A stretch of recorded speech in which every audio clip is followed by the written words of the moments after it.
Hello my dear lovely students. मैं आनंद कुमार कर अपने यूट्यूब चैनल ए करंस क्लासेस इंडिया नंबर 1 से आप सबों का हार्दिक अभिनंदन और स्वागत करता हूं। दोस्तों, ये बहुत ही बेस्ट सेशन आज आपके बीच में प्रस्तुत कर रहा हूं। रैंकिंग टेस्ट क्रम परीक्षण का यह तीसरा पार्ट है और इससे पहले मैं चौथा पार्ट जारी कर चुका। धोखे से तीसरा पार्ट अपलोड नहीं हो सका था, लेकिन चौथा ही बन गया। तो खैर, ये तीसरा पार्ट वीडियो मैं आज अपलोड आपके बीच कर रहा हूँ, या वीडियो आज आपके बीच प्रस्तुत कर रहा हूँ। और आज इसमें हम सिर्फ और सिर्फ एक बहुत लंबे प्रश्न पर विचार करूँगा, जिसमें डेटा लंबा दिए जाते हैं और उस पर आधारित 4 या 5 प्रश्न आपको परीक्षा में पूछ दिए जाते हैं। तो भगवान से मनाइए कि आप फॉर्चुनेट हों, आप गुड लक हो आपका, कि अगर एग्जामिनेशन में ऐसा प्रश्न आ जाता है तो एक डेटा को अगर पढ़ देंगे और उसे सिस्टमाइज करके आप रख देंगे तो उस पर 5 प्रश्न आपको बिल्कुल ही सही और सत्य बन जाएंगे और आप एक अच्छे मार्क्स स्कोर कर सकते हैं। क्लास शुरू करने से पूर्व हम अपने कोचिंग के डायरेक्टर महोदय मिस्टर राजू सर जी का ये मोबाइल नंबर 9934849798 लगभग प्रत्येक दिन आपके मोबाइल स्क्रीन पर दिखता रहता होगा। आप कोचिंग संबंधी किसी भी प्रकार का जानकारी हमारे director sir Raju ji sir से प्राप्त कर सकते हैं। तो दोस्तों, बिना विलंब किए हुए मैं चलता हूं रैंकिंग टेस्ट क्रम परीक्षण का या पार्ट 3 सेशन के एक लंबे प्रश्न पर, और यह सिर्फ एक प्रश्न आपको 5 प्रश्न बनाने की कला सिखाएगा। कैसे? तो बिना देर किए हुए हमारे असिस्टेंट महोदय मिस्टर विकास जी पहला प्रश्न आपके मोबाइल स्क्रीन पर दिखाने के लिए रख रहे हैं। और पहला प्रश्न दोस्तों ये रहा। जी हाँ दोस्तों, मोबाइल स्क्रीन पर प्रश्न दिख रहा होगा। प्रश्न का लेंथ या लंबाई देखने में आप देख रहे होंगे, बहुत बड़ा प्रश्न है। और ऐसे प्रश्न रैंकिंग टेस्ट सीटिंग अरेंजमेंट में, और एक चैप्टर हम पढ़ेंगे पजल टेस्ट, या उसे हम इन्फेरेंस और डिडक्शन भी कहते हैं, पहेली संबंधी प्रश्न। तो उसमें जाकर बहुत सारी बातों का जिक्र इस प्रकार करता है, लेकिन यहाँ तो हम आज देख रहे हैं अभी तुरंत में कि यह रैंकिंग टेस्ट से लिया गया प्रश्न है। तो इसे रैंक के आधार पर सजाने का हम प्रयास कर रहे हैं। और आपको बता दूं कि पजल टाइप का कभी भी प्रश्न आपको किसी भी चैप्टर में बनाना हो तो मेरा सिद्धांत कहीं भी बदलने वाला नहीं है यारों। प्रश्न पढ़ देंगे तो बहुत मजे में आंसर कह देंगे, और प्रश्न पढ़ने की कला मैं लगभग सभी चैप्टर में समझाता आया। और यहाँ जब प्रश्न का रूप बड़ा हो तो यह घबराने का चीज नहीं है, क्योंकि इसमें देख सकते हैं निर्देश है 1 से 5 तक। इसमें 5 प्रश्न के लिए डायरेक्शंस दिए गए हैं। तो ये अगर आप डायरेक्शन फॉलो करके इसका अरेंजमेंट अगर सही आप कर लेते हैं तो 5 मार्क्स आपको ब्रह्मा भी नहीं रोकेगा आने में, बिल्कुल सही हो जाएगा।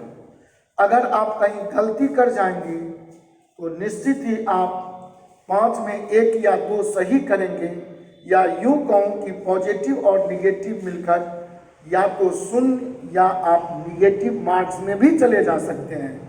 इसीलिए ध्यान से पढ़ते जाएंगे, काम करते जाएंगे। कैसे? तो समझा जाए प्रश्न। माया, पवन, अमित, अरविंद, रघु, राजीव तथा अशोक एक इमारत के विभिन्न तलों पर रहते हैं। इमारत के सबसे नीचे तल को संख्या 1 उससे ऊपर वाले तल को संख्या 2 तथा इसी प्रकार आगे भी सबसे ऊपरी तल को संख्या 7 दी गई है। तो आप कुछ ना करें, आप इमारत हम बनाते हैं, देखिए कैसे तुरंत आप सबसे नीचे वाले इमारत को आप कहेंगे 1,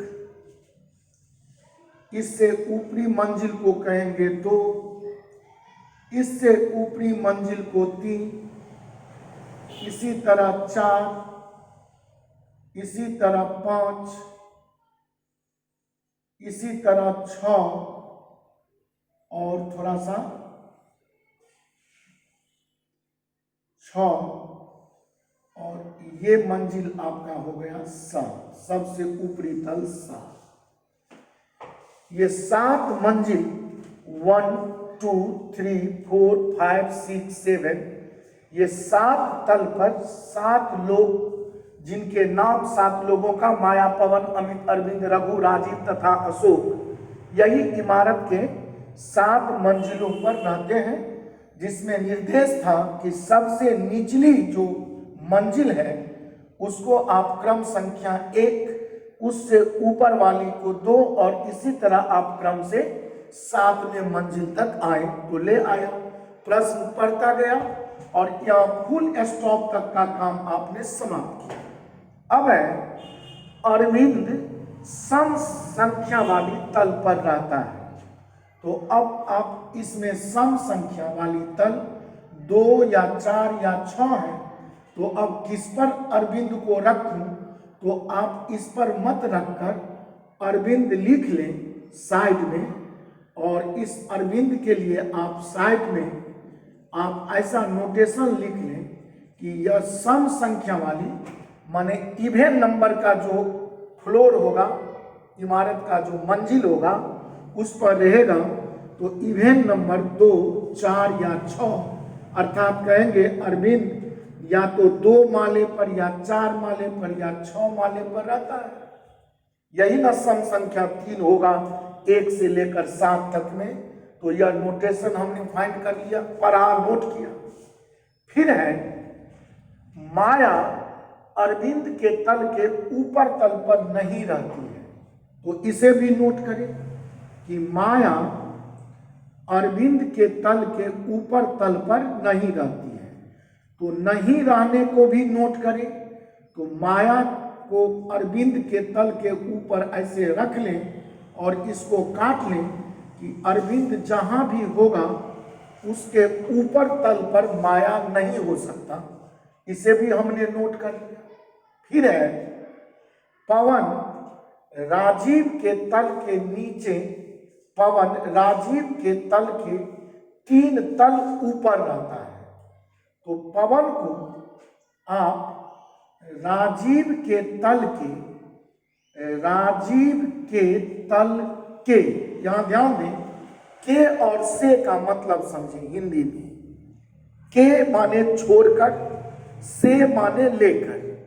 अगर मैं यहाँ 5 उंगली में यहां से बोलूं कि यहां से तीसरा, तो बीच वाला उंगली हो जाएगा यहां से, माने यहीं से शुरू करें पहला, दूसरा, तीसरा। और कहूं कि यहां के तीसरा, तो के का मतलब यहां छोड़कर पहला, दूसरा, तीसरा यहां गिने। अब है यहां देखिए कि पवन राजीव के तल के 3 तल ऊपर रहता है, तो राजीव के तल को छोड़ दूं तो इसके 3 तल ऊपर, 1 तल, 2 तल, 3 तल ऊपर यहां पर पवन बाबू रहेंगे।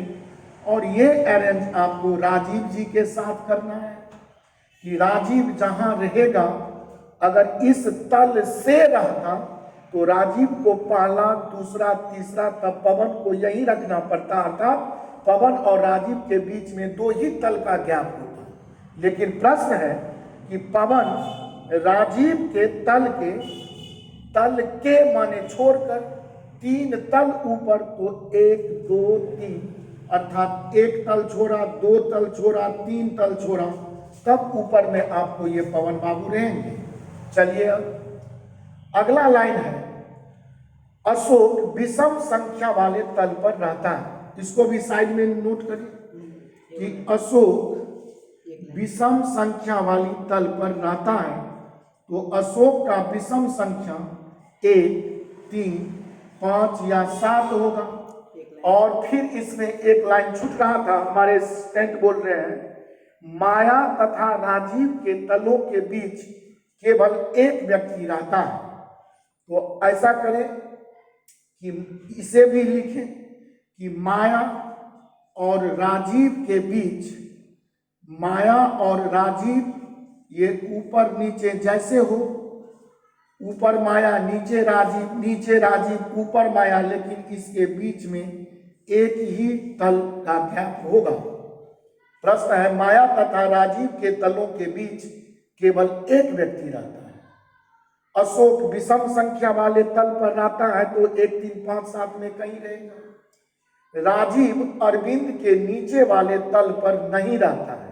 अब देखिए दोस्तों, अगर राजीव अरविंद के तल के नीचे वाले तल पर नहीं होगा तो इसका मतलब राजीव अरविंद के नीचे वाले तल पर नहीं रहता है। तो राजीव अरविंद के तल के नीचे अगर नहीं होगा तो आपको ध्यान रखना होगा। और एक लाइन और भी पढ़ लेता हूं, अमित अशोक के तल से तुरंत ऊपर रहता है। खैर अब देखिए, जब इस लाइन में लिखा है कि राजीव अरविंद के नीचे से राजीव अरविंद के नीचे वाले तल पर नहीं रहता है, तो राजीव को अरविंद के नीचे नहीं रखना है। तो आप जो अरविंद में कंफ्यूजन थे कि अरविंद 2, 4, 6 पर रहेगा, तो अब आपको ध्यान रहे कि राजीव और पवन के बीच 3 तल चाहिए और अरविंद को 2, 4, 6 में कहीं रखना था। तो 2 पर तो अब आप अरविंद को नहीं ही रख पाइएगा। तो यहाँ पर अगर हम राजीव को बैठा लें तो 1, 2, 3 तल, 1, 2, 3 तल के बाद हम पवन जी को यहाँ रख सकते हैं। और ये लाइन जो आपका था कि राजीव अरविंद के नीचे वाले तल पर नहीं रहता है, तो राजीव अरविंद के नीचे, इसका मतलब अब ऊपर कहीं भी अरविंद नहीं होगा तो अरविंद का पोजीशन आपको सबसे नीचे ही लाना होगा, क्योंकि राजीव को अरविंद के नीचे नहीं रखना था, इसीलिए राजीव को अरविंद के ऊपर लेके चला गया। और जी हाँ दोस्तों, यहाँ थोड़ी सी मिस्टेक हुई प्रश्न में, तो आपको ये ध्यान रखना था कि अरविंद को 2, 4, 6 में बैठा था, तो आप अरविंद को यहाँ बैठा लें। और अरविंद, चूंकि यहाँ पर कंडीशन है कि राजीव अरविंद के नीचे वाले तल पर नहीं होगा, तो अरविंद के नीचे अगर राजीव न हो तो अरविंद के ऊपर अगर राजीव को यहाँ रख दूं तो यहाँ पर आप अब 1, 2, 3 गैप करके यहाँ पर पवन बाबू को रख सकते हैं। अब देखिए 7वां पोजीशन आपके अशोक जी का समाप्त हो गया। ध्यान रखना यह भी है कि अरविंद के ऊपर माया नहीं होगी। चलिए, अरविंद को आपने सजा लिया, राजीव और पवन को सजा लिया, तो जो सब सजाया उसको हटाइए। अरविंद के ऊपर माया कहीं नहीं होगी तो अरविंद के नीचे माया को लाना जरूरी था। तो आपका ये भी डाटा समाप्त हुआ।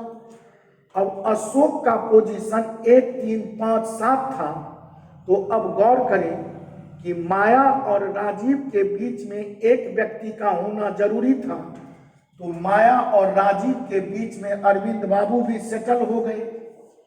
अब देखिए गौर करके, अशोक जी का पोजीशन लेने के लिए आपका तीसरा जो था विषम संख्या, ये भी क्रॉस हो चुका है, 7वां भी क्रॉस हो गया। माया विषम संख्या 1 पर क्रॉस कर जाए तो अशोक के लिए दोस्तों 5वां जो माला होगा या 5वां जो तल होगा, ये अशोक का सेटिंग करेगा।